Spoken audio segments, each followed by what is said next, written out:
Zdravím vás u ďalšieho tutoriálu, ako si kvalitne zabezpečiť svoj počítač.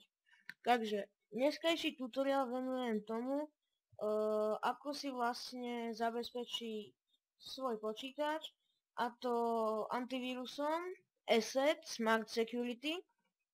Vlastne netreba si kupovať žiadnu platenú licenciu, stačí len si stiahnuť Asset Smart Security a tu napríklad mne to vyprší o 25 dní, hej.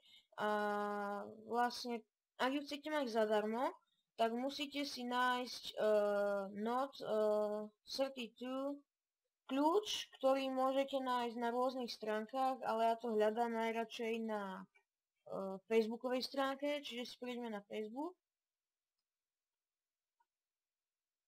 Prejdeme si na Facebook a tu do vyhľadávača si napíšeme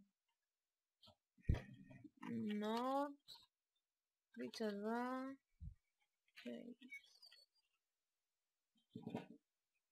Treba nájsť nejakú dobrú stránku, inak potom máte dátum, kedy vám vlastne expiruje tá licencia.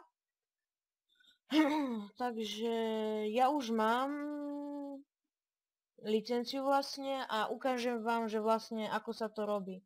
Čiže toto nie je dobrá stránka. To je na sťahovanie, počkaj, možno toto bude ono. Ani to nie, nejaká islamská, alebo čo to je. No. Trial case. No, tu áno, počkať. No, tu máte tiež také niečo. A vlastne treba proste na Facebooku nájsť hodziakú stránku, ktorá je pod názvom buď Asset, Node32, Trial Case, alebo proste nie napríklad, že Node32, proste musí tam byť to Node32 a Asset. Nech sa to heslo spája proste s tým. Nájdete si svoj kľúč, ktorý chcete. Najlepšie je si vybrať, keď je veľký zoznam, najlepšie je si vybrať tak viac zo stredu, lebo niektoré už môžu mať iní ľudia a to vám nepôjdu.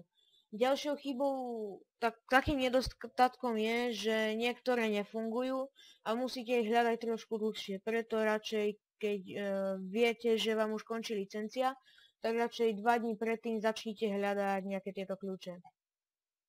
Teraz ideme na samotnú aktiváciu, čiže budete mať Asset Smart Security, verzia 8, a dáte, že aktivovať produkt. Kliknite na aktivácia prihlasovať si menom a heslom, dajte ďalej a tu vložíte vlastne to trial a tu vložíte heslo a stačí vlastne kliknúť na aktivovať. Keď vám napíše, že aktivácia bola úspešná, tak kliknite na dokončiť, kliknite na aktualizácie a keď uvidíte, že sa tam čosi aktualizuje, no tak budete mať, alebo máte teda kvalitne zabezpečený váš počítač. Ešte chcem povedať, že Asset Smart Security dal novú aplikáciu Anti-Theft. Vlastne tam, keď sa zaregistrujete, tak budete môcť vyhľadať váš stratený počítač alebo notebook. Čiže keď sa vám stratí hociaké zariadenie, na ktoré meno to vlastne máte, no tak môžete ho vyhľadať pomocou stránky Asset. Tak, to by bolo pre dnešný tutoriál asi všetko. Dúfam, že vám to pomohlo. Ak hej, dajte like, ak sa vám páčilo, tiež dajte like, ak nie, dajte dislike. Ak sa vám veľmi páčilo, nezabudnite dať odber. Čaute.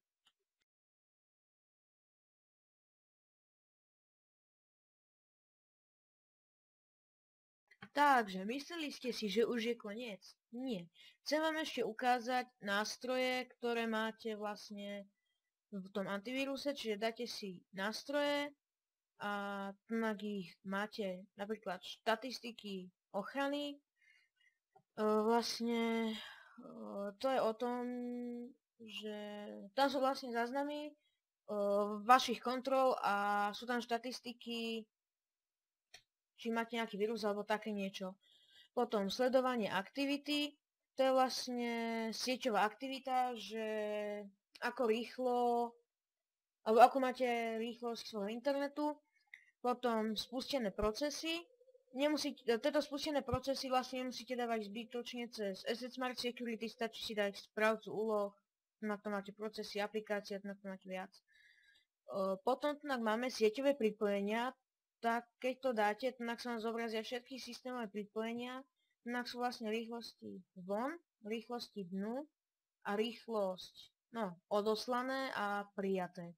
Vlastne tak si môžete pozrieť, aký program, koľko megabajtov alebo kilobajtov vám vlastne berie. Poslať vzorku na analýzu, to je program alebo aplikácia, ktorá vám umožní poslať nejaký program alebo súbor na analýzu a keď to pošlete na tú analýzu, tak vlastne ono vám to zistí, či tam máte nejaký vírus alebo nie. Potom toto Asset Social Media Scanner, to je vlastne chránenie účtov, napríklad na sociálnych sieťach alebo tak. Potom táto aplikácia je na vytvorenie záchranného úložiska, napríklad na flash disku alebo CD-čku. To znamená, že keď vám niekto zavíruje alebo bude napadnutý váš počítač, tak vlastne zalohujete si všetko, čo tu máte a nič sa vám s tým nestane.